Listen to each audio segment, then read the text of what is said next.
Nasa labas na kami ng bar, nang hilahin ko ang aking kamay na hawak niya at hinarap siya. Ano bang problema mo ha? Singhal ko sa kanya.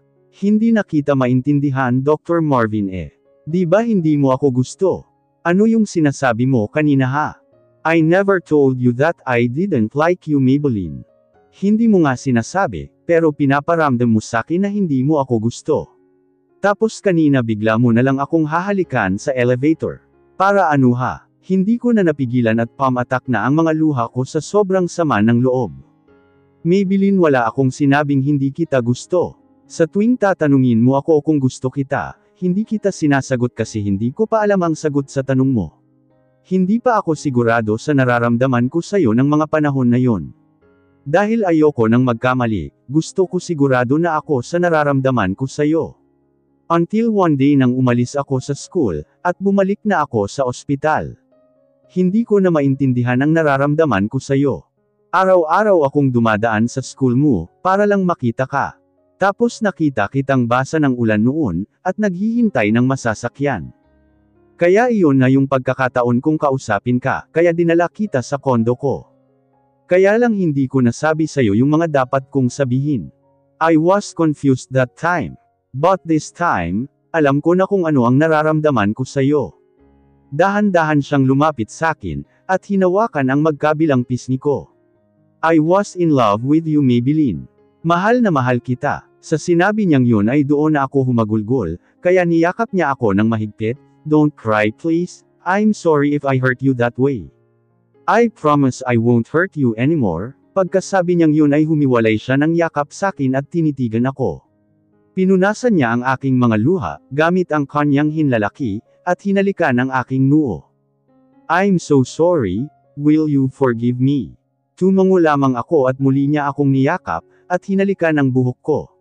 Sobrang saya ko dahil hindi ko akalain na mahal na ako ni Dr. Marvin, na pinapangarap ko lang noon.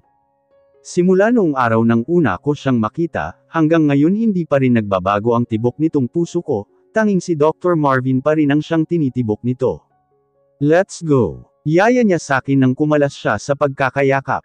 Saan tayo pupunta? Sa kondo ko. Ha? Bakit dun? Kinakabahan kong tanong sa kanya.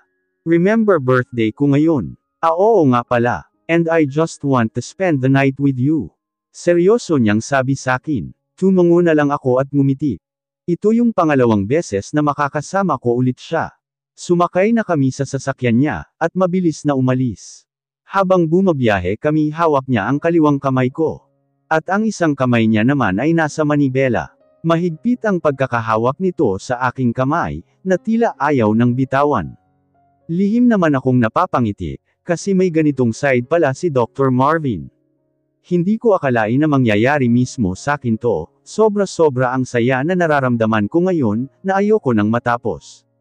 Nang makarating na kami sa kondo niya, pinark niya ang kanyang sasakyan, at naunang bumaba sakin, pinagbuksan niya ako ng pinto, at inalalayan makababa. Hawak pa rin niya ang aking kamay, hanggang sa makarating sa elevator, pakiramdam ko mahihimatay ako sa sobrang kilig. Hindi ko maintindihan, parang tinatambol ang puso ko ngayon. Nang makapasok na kami sa loob ng kondo niya, hindi niya pa rin binibitawan ang kamay ko. Dumiretso kami sa sala niya at naupo. Hinapit niya ang bewang ko at niyakap, napasinghap naman ako sa kanyang ginawa. Pakiramdam ko malalagutan na ako ng hininga sa mga oras na ito. Let's stay like this for a while. Pagod ka, pero ngayon hindi na, yakapin lang kita ayos na ako. Lihim akong napangiti. Sana hindi lang ito panaginip, kasi kung panaginip lang to ayoko nang magising. Maya-maya ay kumalas naman siya ng pagkakayakap sakin, at hinarap ako. Kala mo hindi ko pa nakakalimutan na, pinanliitan naman niya ako ng mata. Ang alin? Bakit mo binigyan si Wallace ng cookies? Ayun ba? Napangiti naman ako sa itsura niya, na halatang nagseselos. Naisipan ko namang mas asarin pa siya. Kasi hinatid niya ako, pasasalamat ko yun sa kanya. Hindi mo naman kailangan gawin yun, nakita ko pang umirap siya. Saka isa pa kaibigan ko na rin naman siya. Mabilis siyang napatingin sakin, at tinaasan ako ng kilay. Pinipigilan ko namang mapangiti, na halatang nagseselos. How come? Noong una ko siyang makilala sa ospital, salubong na ang kilay niya at hindi man lang tumitingin sakin. Actually para sa iyo talaga yun, bigla namang nagbago ang ekspresyon niya, nang marinig niya mula sakin. Papunta talaga ako sa office mo nun, para ibigay sa'yo yun, ang kaso nakita ko kayo ni Miss Andrea noon, tapos nakita ko pa kung paano kang ngumiti sa kanya. Malungkot kung wika na ikinanguso ko, nakita ko naman siyang napangiti, na parang gusto pa niya ang narinig. Inihilig naman niya ako sa kanyang dibdib, at naririnig ko pa kung gaano kabilis ang tibok nito. Pumunta si Miss Andrea dun para magpaalam.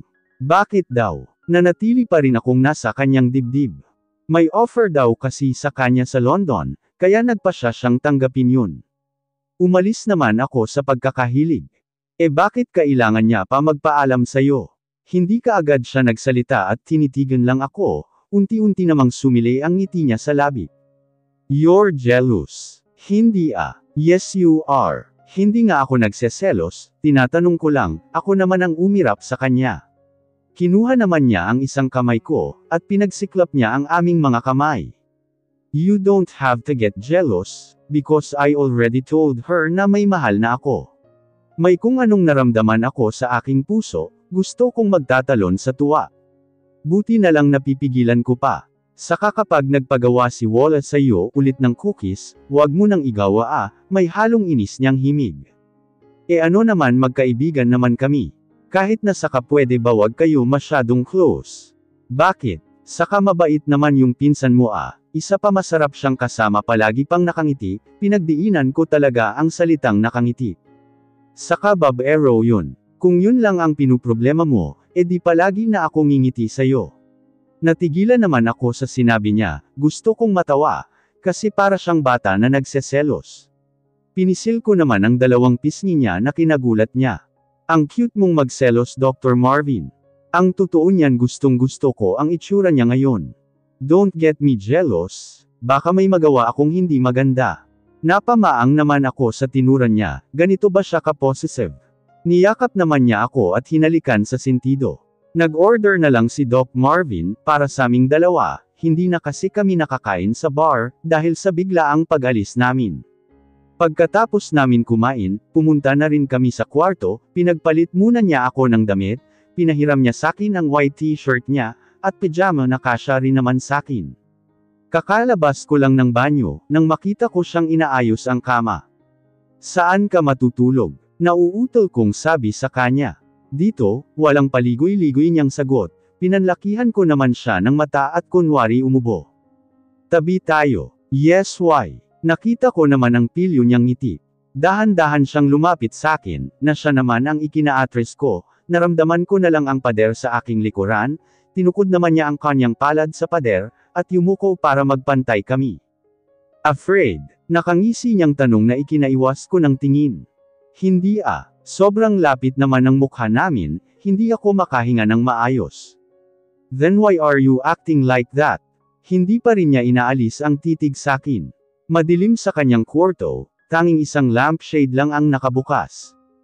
Ano kasi, Dr. Marvin ang lapit mo hindi ako makahinga, I heard him chuckled. Hinapit niya ako sa bewang na ikinasinghap ko at niyakap ako. Ang bango-bango niya, parang gusto ko siya laging yakapin. Sinubsob ko naman ang mukha ko sa kanyang dibdib.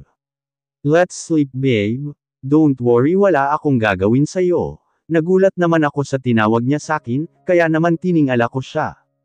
Babe, ayaw mo. Hindi naman, tipid siyang ngumiti. Umupo siya sa gilid ng kama, at tinapik niya pa yon para humiga na rin ako. Sumunod naman ako at nahiga. Come here babe. Lumapit ako sa kanya, at iniuna niya sakin ang kanyang braso at niyakap niya. Nakasubsob naman ako sa kanyang dibdib. Nagustuhan mo ba yung mga red roses? Napaangat naman ako, para tignan siya. You mean, yes it's me? Pinanlakihan ko naman siya ng mata, dahil sa gulat. Ikaw yung MM. Yes it's my initial, bakit hindi ko naisip yun? Sa bagay ni minsan hindi sumagi sa isip ko na bibigyan niya ko ng bulaklak, dahil ang alam ko hindi niya ako gusto. Hindi mo ba naisip na ako yun? Paano ko naman may isip yun? Kasi sa pagkakaalam ko, hindi mo ako gusto. Kaya hindi sumagi sa isip ko na ikaw yun. I'm sorry, natakot lang kasi ako. Wala kasi akong lakas ng loob para sabihin sa'yo. Niyakap ko na lang siya ng mahigpit at parang ayaw ko ng pakawalan na sana, lagi na lang ako sa mga bisig niya. I love you, Maybelline, he said in husky voice. Hindi ako sumagot, gusto ko siyang asarin. Babe, tawag niya sakin nang hindi ako sumagot. What? I said I love you. Napangiti ako, hindi pa rin ako sumasagot. Lumayo siya ng bahagya sa pagkakayakap para titigan ako. I already said I love you, but you didn't answer me back. Gusto kong matawa sa itsura niya, para talaga siyang bata, ang sarap niya pang asarin. Hindi ko na talaga napigilan ang matawa sa kanya, kaya pinanliitan naman niya ako ng mata. Stop teasing me, Miss Brillantes, kung ayaw mong parusuhan kita. Natigilan naman ako sa kanyang sinabi, siya naman ngayon ang nakangisi. See, you're afraid ha? Tumikim muna ako bago nagsalita. Alam mo, Dr. Marvin, kahit hindi ko naman sabihin sa'yo yun. Alam mo naman ang sagot. Unang tibok pa lang nitong puso ko, alam kong ikaw na, hindi pa rin nagbabago ang tibok nito sa'yo. Hinawakan niya ang pisngi ko, at tinitigan niya ako, pagkwaidam ako ang titig niya sa aking mga labi. Napalunok akong bigla, parang alam ko na ang susunod niyang gagawin. Walang sabi-sabing hinalikan ako ng banayad. Nilagay ko naman ang kamay ko sa kanyang dibdib, at ang isang kamay niya, ay nasa aking pisngi. Kapwa kami naghahabol ng hininga, nang matapos niya ako halikan. Ngumiti siya at niyakap akong muli. Let's go to sleep, baka hindi ako makapagpigil. I'm not saint, babe. Pinilit ko na lang hindi magsalita, baka kung ano pang mangyaring hindi maganda. Nagising akong wala na si Doc Marvin sa tabi ko, tinignan ko ang oras sa side table, 7 na ng umaga. Nagpasya akong bumangon at lumabas ng kwarto, nagpunta ako sa sala pero wala siya doon, kaya tinungo ko naman ang kusina. And there I saw him. Nakatalikod siya sakin, at kitang-kita ko ang lapad ng kanyang likod. Nakasuot itong white shirt at jogger pants, at halatang medyo gulo pa ang buhok. Natutuwa akong pagmasdan siya habang nagluluto. Hindi pa rin ako makapaniwala na nagtapat siya sakin kagabi, at heto magkasama pa kami sa kondo niya. Hindi ito isang panaginip kung hindi totoong totoo. Hindi ko na namalayan na nakatingin na pala siya sakin at nakangiti. Kaya naman lumapit na ako sa kinaroroonan niya. Good morning. Bati ko sa kanya. Morning, babe. Hinalikan naman niya ako sa noo, nagulat ako sa ginawa niya at tinawag niya sakin. Hanggang ngayon kasi hindi pa rin ako makapaniwala. Pinaupo naman niya ako at hinanda na ang almusal. Binigyan niya ako ng fresh milk, at kape naman ang sa kanya. Umupo siya sa tabi ko at nilagyan ang plato ko ng kanin at ulam. Kapag ganitong malapit kami sa isa't isa, hindi talaga nagiging normal ang tibok nitong puso ko, minsan nag-aalala na ako kung normal pa ba to. Tahimik kaming kumakain nang biglang mag-ring ang cellphone ko, nakatabi ko lang. Nakita kong number lang ang nakalagay, at hindi pamilyar sakin. Sinagot ko naman ito, ngunit hindi ko akalain na napindot ko rin pala ang loudspeaker. Hindi pa ako nakakapagsalita, nang magsalita na ang sa kabilang linya. Hello baby, muntik pa akong mabulunan sa tawag niya sakin. Napatingin naman sakin si Doc Marvin, at nakita ko pa ang pagtaas ng kanyang kilay, na para bang gustong itanong kung sino yon. Nang hindi pa ako sumasagot, ay muli siyang nagsalita. Hello baby girl, still there? May halong galit sa boses ni Kuya. At dahil nakita ko ang reaksyon ni Doc Marvin, naisipan ko na naman siyang pagtripan. Sumandal pa ito sa kanyang upuan, at humugat ng malalim na buntong hininga, na alam kong galit na. Tinanggal ko muna ang loudspeaker, at inilagay sa tenga ko ang cellphone ko. Tatayo na sana ako para kausapin si Kuya, nang bigla niyang hawakan ang palapulsuhan ko, at pinaupo niya akong muli. Pilit kong hindi matawa sa tinuran niya. Yes po, sagot ko kay Kuya. Hindi ko siya tinawag na Kuya, para lalong magtaka si Doc Marvin. Where are you? Alam mo bang nag-aalala sa'yo si Nana Luman? Hindi ka raw umuwi kagabi. I'm sorry, dito kasi ako natulog sa bahay ng kaibigan ko, dito na niya kasi ako pinatulog eh. Nalobat din ako kagabi, kaya hindi ako nakatawag. Nakita ko pa ang pag-igting ng panga niya, at halatang nagpipigil lang ng galit. Gusto kong humagalpak ng tawa, dahil pinagseselosan niya ang kuya ko. Pinindot ko ulit ang loudspeaker, para marinig na niya ang pinag-uusapan namin. Sa susunod magpaalam ka ha. Pati ako nag-aalala sa'yo. Opo, sorry na po. Nakatingin ako sa kanya, habang nakikipag-usap kay kuya. Kita ko sa kanya ang inis. Umuwi ka na rin kaagad ha baby girl. Yes po kuya. Mariin ko pang sinabi ang word na kuya, na siya namang ikinataka niya. Okay sige, don't forget to drink your medicine okay. Oo na kuya. And forget my pasalubong okay. Nakita kong lamambat na ang ekspresyon niya sa narinig. Umiwas naman siya ng tingin sakin. Matapos kami mag-usap ni kuya, ay hindi ko na talaga mapigilan ang tumawa, at tinitigan siyang maigi, pinanliitan niya ako ng mata at inirapan. Ang cute mo talaga Doc Marvin, hindi ko naman mapigilan ang ngumiti. Kung dati sinisimangutan niya ako dahil nakukulitan siya sakin, ngayon sinisimangutan niya ako dahil nagseselos siya. So, you love teasing me ha? Dahan-dahan akong tumungo sa kanya, habang nakahalumbabo at nakatitig sa gwapo niyang mukha, na ang sarap-sarap titigan. Nagulat naman ako sa ginawa niyang mabilis na paglapit ng kanyang mukha sakin, kaya naman mabilis akong napaatras. Sa sobrang lapit niya, iniiwas ko ang tingin sa kanya, hindi na naman ako makahinga ng maayos. Pagkwaydam ako ang tingin ko sa kanyang mapupulang labi, napalunok akong bigla. Oh God! Ano ba naman ta, bakit ba ganito siya? O tukso layuan mo ako please, baka hindi ako makapagpigil nito. Doc Marvin pwede bang lumayo ka muna please?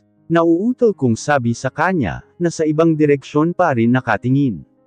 Why should I? Naaadik ako sa amoy niya. Bakit naman kasi ganito siya kabanggo at kagwapo? Sorry na hindi ko nauulutan.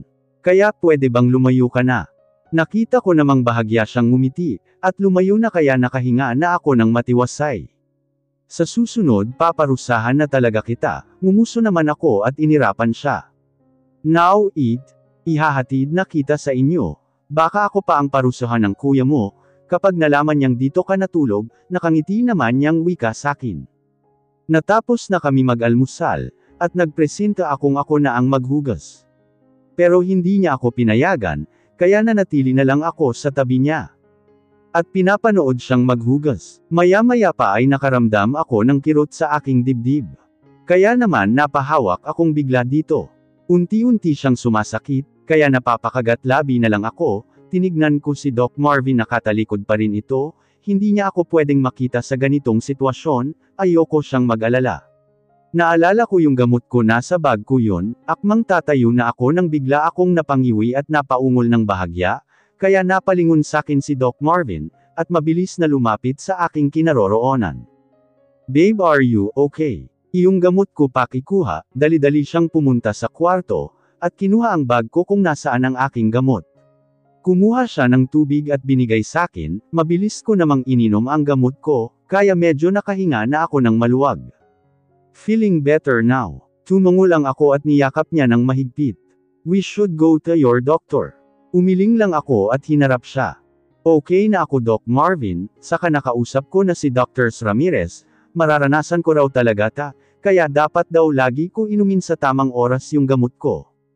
Are you sure? Opo Doc Marvin, kaya magayos na tayo, kasi may pasok ka pa at may pasok din ako mamayang tanghali, nangingiti kong saad sa kanya.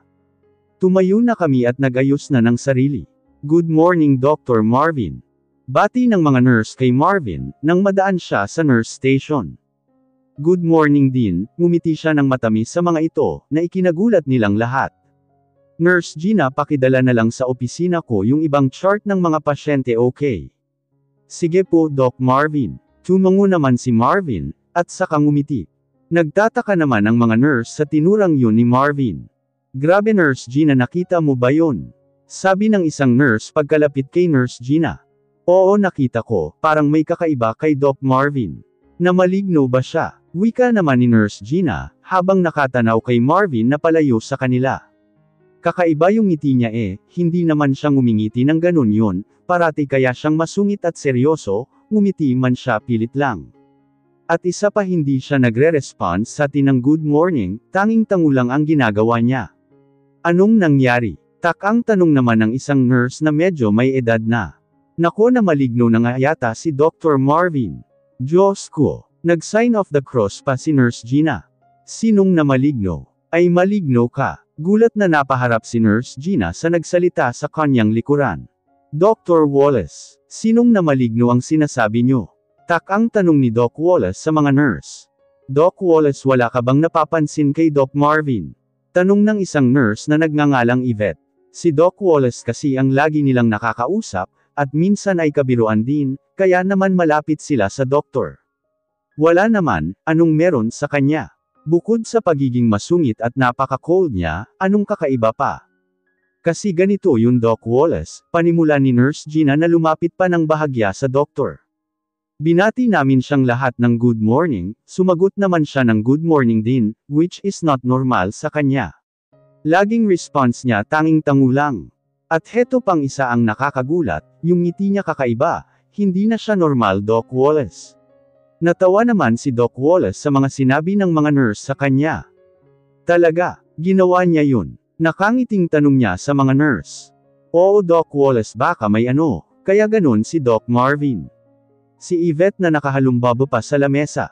Kunwari nag-isip muna si Doc Wallace bago sumagot.